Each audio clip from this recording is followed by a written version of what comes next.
2.4, problème en contexte ou problème en 4 étapes. Parce que vous voyez que lorsqu'on veut résoudre un problème en contexte, on vous propose de suivre 4 étapes différentes. La première étape est celle d'identifier les inconnus.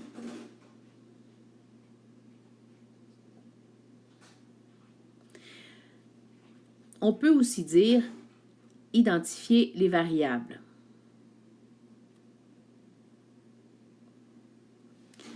Cette première étape-ci est très importante. On doit bien identifier les inconnus. Pour bien identifier les inconnus, faites attention pour toujours commencer par nombre de. Ça peut être nombre de bonbons, nombre de crayons, nombre de lunettes, sauf lorsqu'on parle d'âge, sauf que lorsqu'on parle de masse ou de salaire. Parce que lorsqu'on parle d'âge, l'idée de nombre est incluse. L'âge, c'est le nombre d'années vaincues, la masse, le nombre de kilos ou le nombre de grammes, le salaire, le nombre de dollars.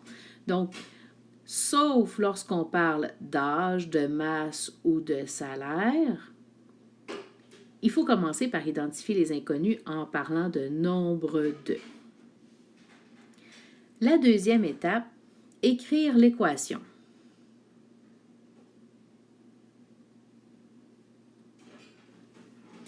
L'équation, pour être une vraie équation, doit toujours avoir le symbole égal. S'il n'y a pas de symbole égal, c'est une expression algébrique. La deuxième étape, c'est d'écrire l'équation. Vous devez donc mettre un symbole égal. Troisième étape, résoudre, faire la résolution algébrique.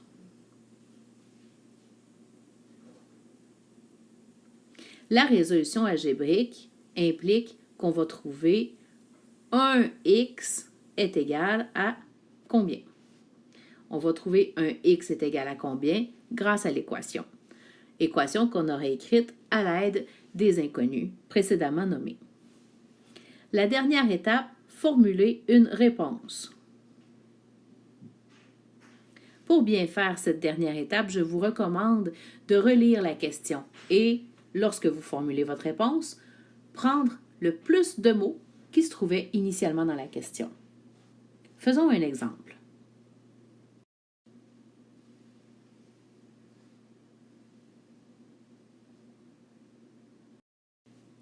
Suzy possède 12 timbres de moins que Louis. Ensemble, ils ont 300 timbres. Combien de timbres Suzy possède-t-elle? Pour résoudre ce problème en contexte, nous allons suivre les 4 étapes. La première étape, nous allons identifier les inconnus. Je vous ai proposé tout à l'heure de le faire en commençant par nombre de. Ça va être tout à fait approprié ici, parce que notre premier inconnu pourrait être le nombre de timbres de Suzy. La deuxième inconnue, le nombre de timbres de Louis. Alors, nos inconnus sont maintenant bien identifiés en français. Je déplace un peu mes inconnus pour avoir de la place. Voilà, maintenant identifions-les en algèbre. Suzy possède 12 timbres de moins que Louis. Je vous propose de mettre un X pour le nombre de timbres de Louis. Et pour Suzy, étant donné qu'elle en possède 12 de moins que Louis, X moins 12. Ce serait l'identification de nos inconnus de façon algébrique. Pour réussir cette première étape-ci, j'ai utilisé « Suzy possède 12 timbres de moins que Louis ». Je vais surligner la phrase pour m'indiquer que j'ai bien utilisé cette première phrase-ci. Deuxième étape, l'équation. Pour faire l'équation, je vais utiliser la phrase « Ensemble, ils ont 300 timbres ». Si ensemble, ils ont 300 timbres, ça veut dire que le nombre de timbres de Suzy, qui est X moins 12, additionné au nombre de timbres de Louis, qui est X, va donner 300. Voici mon équation. Troisième étape, résoudre algébriquement. Ici, les parenthèses ne servent à rien. Alors, je peux tout simplement les enlever. X moins 12 plus X est égal à 300. Je vais regrouper ensemble les termes semblables. Voici deux termes qui sont semblables. X plus X va donner 2X, moins 12, qui est égal à 300. Je veux enlever mon moins 12, alors je vais rajouter un plus 12 ici. Ceux-là vont s'en aller. Pour préserver mon égalité, je vais rajouter un plus 12 de l'autre côté aussi. Et là, je commence à manquer de place. On va monter ça un petit peu. Donc, si on continue, je me retrouve avec 2x qui est égal à 312. En divisant par 2 des deux côtés, je me débarrasse du 2 pour avoir finalement x qui est égal à 156. Voici ce que je cherchais. La troisième étape est résolue. Maintenant, la dernière étape, répondre à la question. La question était ici. Combien de timbres Suzy possède-t-elle? En revenant à nos inconnus de la première étape, on voit que le nombre de timbres de Suzy correspond à x-12. Or, si on vient à la fin de notre troisième étape, où x égale 156, on peut dire que revenir avec le fait que le nombre donc de timbres de Suzy correspond à x moins 12, ce qui correspond à 156 moins 12, ou, si on préfère, 144. Prenons le temps de bien répondre à la question. Pour ce faire, retournons la lire. Combien de timbres Suzy possède-t-elle? Alors, si on reprend le plus possible les mots de la question, pour bien répondre, on peut écrire Suzy possède 144 timbres.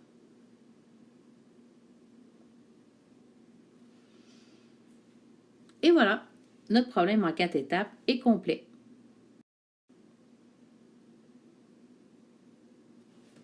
Voici ce que vous pourriez copier dans votre cahier de notes.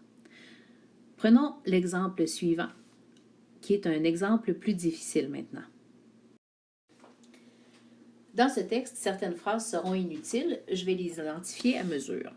Donc, tu as reçu une carte de téléchargement prépayée pour ta fête. On s'entend, je risque de rien faire mathématiquement avec cette phrase-là. Je l'ai lue, je l'ai comprise, elle est surlignée. Avec ton cadeau, tu as acheté un livre de moins que de films. Le nombre de pièces musicales téléchargées correspond à 3 de plus que le quintuple du nombre de films. Voici les prix des téléchargements. En tout, tu as dépensé 91 $. Combien de pièces musicales as-tu ajouté? Wow! Beau problème en contexte. Allons-y tranquillement en identifiant nos inconnus. Premier inconnu à identifier. Avec ton cadeau, tu as acheté un livre de moins que de films. Avec cette phrase-ci, on pourrait identifier des inconnus. En fait, on pourrait en identifier deux. La première, le nombre de livres. Le nombre de livres achetés. La deuxième, le nombre de films. Si on continue notre lecture, le nombre de pièces musicales sera aussi une inconnue. Alors, on a un nombre de pièces musicales téléchargées qui correspond à 3 de plus que le quintuple du nombre de films. J'ai bien identifié mes inconnus en français, faisons-le maintenant en algèbre. Si avec ton cadeau, tu as acheté un livre de moins que de films, je vous propose de mettre un X au film. Comme ça, on pourra mettre pour les livres un livre de moins, X moins 1. Pour le nombre de pièces musicales, le nombre de pièces musicales correspond à 3 de plus. Je vais donc devoir avoir besoin de faire un plus 3.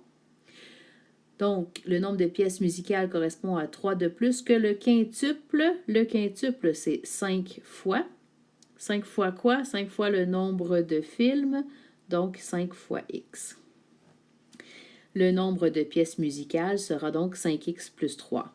La première étape est écrite. C'est avec la deuxième étape que ça va se corser parce qu'on a des prix maintenant à rajouter. Donc, si je regarde bien, les prix des téléchargements sont importants parce que c'est ce qui me permet de voir que j'ai dépensé un total de 91 $. Mon équation se terminera donc par égale 91 parce que j'aurai dépensé 91 $. Chaque livre que j'aurai acheté m'aura coûté 12 $. Donc, si je prends le nombre de livres que j'ai achetés, x moins 1, et que je le multiplie par 12, je vais pouvoir savoir combien je vais avoir dépensé d'argent pour mes livres. Parce que je vais faire 12 fois le nombre de livres. Ensuite, chaque film que j'ai acheté, chaque film que j'aurai acheté m'aura coûté 8 $. L'argent dépensé pour les films, 8 fois x. Finalement, l'argent dépensé pour les pièces musicales, à chaque pièce musicale, j'ai 1 $, donc 1 fois 5x plus 3. J'ai, de cette façon-là,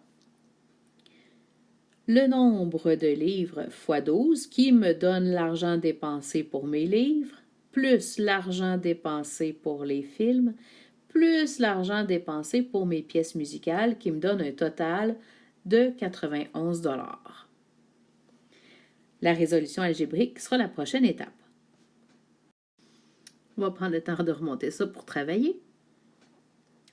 Et voilà.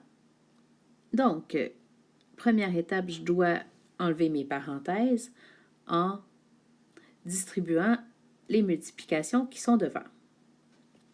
12 fois x nous donne 12x. 12 fois moins 1, moins 12. Plus 8x.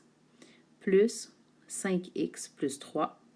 Tout ça sera égal à 91. J'ai plus de parenthèses. Je vais regrouper les termes semblables. 12x est semblable à plus 8x et plus 5x, alors que moins 12 est semblable à plus 3. Si je mets ensemble tous les termes algébriques, ça va me faire 25x. Si je mets ensemble tous les termes constants, ça va faire moins 9, qui va être égal à 91.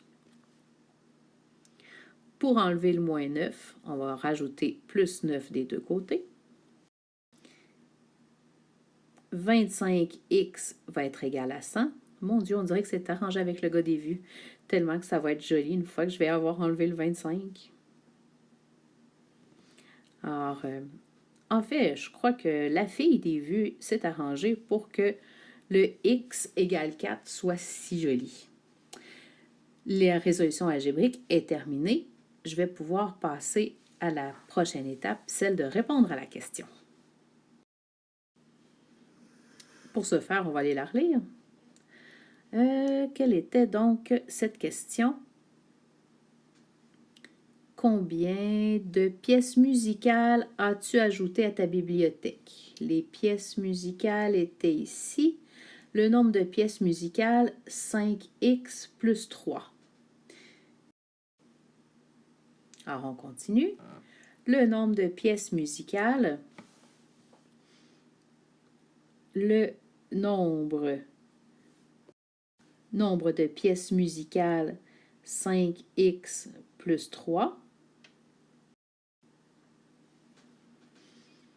Alors, aussi bien écrire que ça va être 5 fois 4 plus 3, étant donné qu'on a déjà trouvé que notre x était égal à 4. 20 plus 3. Yeah. Ça voudrait dire que le nombre de pièces musicales est de 23. Notre réponse, qui est la quatrième étape, est ainsi complète.